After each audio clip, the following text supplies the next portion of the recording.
ଢେଙ୍କାନାଳ ଜିଲ୍ଲାର ଜୋରନ୍ଦା ଠାରେ ମହିମା ଅଲେଖ ସ୍ୱାମୀଙ୍କର ଗାଦି ଅଛି। ସେଠାରେ ଗାଦି ଥିବାରୁ ଯଜ୍ଞ କରାଯାଏ ଏବଂ ଧ୍ୱନି ଜଳାଯାଏ। ଏହା ଭାରତ ପ୍ରସିଦ୍ଧ। ମହିମା ଧର୍ମାବଲମ୍ବୀମାନେ ଓ ମହିମା ଧର୍ମକୁ ବିଶ୍ୱାସ କରୁଥିବା ବ୍ୟକ୍ତିମାନେ ଶ୍ରଦ୍ଧାରେ ସେହି ମେଳାକୁ ଦେଖିବାକୁ ଆସନ୍ତି। ଦେଶ ବିଦେଶରୁ ପରିଦର୍ଶକମାନେ ଆସନ୍ତି। ଏହି ଜୋରନ୍ଦା ମେଳା ଆନନ୍ଦ ପାଇବା ପାଇଁ ଏହି ମହିମା ଧର୍ମରେ ଦୀକ୍ଷିତ ସନ୍ଥ ଭୀମ ଭୋଇ ଜଣେ ଶ୍ରେଷ୍ଠ ପ୍ରଚାରକ। ସେ ଅନେକ ଗ୍ରନ୍ଥ ଲେଖିଛନ୍ତି ଏହି ମହିମା ଅଲେଖ ଧର୍ମକୁ ନେଇ।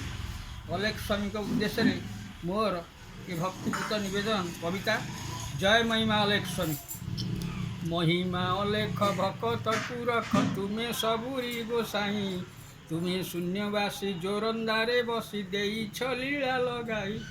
ସତ୍ୟ ଶାନ୍ତି ଦୟା କ୍ଷମାର ସାଗର ଅନ୍ତର୍ଯ୍ୟାମୀ ଅଣାକାର, ଗୁରୁଦେବ ସ୍ୱାମୀ ଅଲେଖ ମହିମା ନାମ ସିନାଟି ତୁମର। ଭୂତ ଭବିଷ୍ୟତ ସବୁ ଜାଣ ପ୍ରଭୁ ଯେଣୁ ତୁମେ ସର୍ବଜ୍ଞାତା, ବିପଦେ ଡାକିଲେ ଭକତ ଅନ୍ତରେ ଦୂର କର ତାର ବ୍ୟଥା।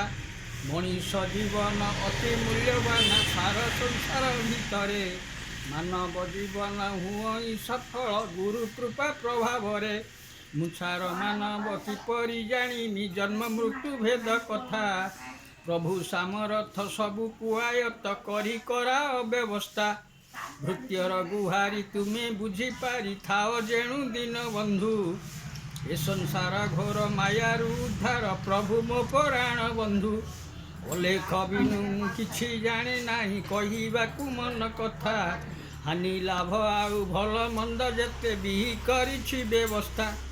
ମୁଁ ଭକ୍ତ ତାଙ୍କର ସେ ମୋର ଈଶ୍ୱର ଭକତର ଭଗବାନ, ଯେଉଁଠି ଅଲଖ ଯେଉଁଠାରେ ଥିବେ ତାଙ୍କ ପଦେ ମୋର ଧ୍ୟାନ। ଶୂନ୍ୟ ମନ୍ଦିରରୁ ଶବଦ ଶୁଭୁଛି ଶୂନ୍ୟଛନ୍ତି ଶୂନ୍ୟବାସୀ, ହୃଦୟରେ ମୋର ସେ ଦିଅନ୍ତୁ ପ୍ରେରଣା ଡାକୁଥିବି ଦିବାନିଶି। ଧ୍ୱନି ଜଳୁଅଛି ଧ୍ୱନି ଶୁଭୁଅଛି ତହିଁରୁ ମିଳିବ ଶାନ୍ତି, ଦେହ ଥାଉଁ ଥାଉଁ ଦର୍ଶନ ପାଇଲେ ମେଣ୍ଟାଇବି ମନୁକ୍ଳାନ୍ତି। କାୟା ଦିଶେ ନାହିଁ ଶୂନ୍ୟ କୂଅ ନାହିଁ ଦିଶେ ନାହିଁ ପୁଣି ଛାଇ, ଅନୁଭବି ପାରେ ଅନ୍ତର ଭିତରେ ମହିମାଙ୍କୁ ହୃଦେ ଧ୍ୟାଇ। କାମ କ୍ରୋଧ ମୋହ ଲୋଭରୁ ଯେପରି ନିବୃତ୍ତ ହେବ ମୋ ଚିତ୍ତ, ଅନ୍ତର୍ଯ୍ୟାମୀ ନାଥ ଅଲେଖ ଗୋସାଇଁ ଦେଖାଇ ଦିଅ ହେ ପଥ। ଶୁଦ୍ଧ ପୂତ ଭାବେ ସେବା କରୁଥିବି ଶୂନ୍ୟବାସୀ ମୋର ଦିଅ, ଏ ବିଶ୍ୱ ବ୍ରହ୍ମାଣ୍ଡେ ତିନି ଭୁବନରେ ରହିବନି କିଛି ଭୟ।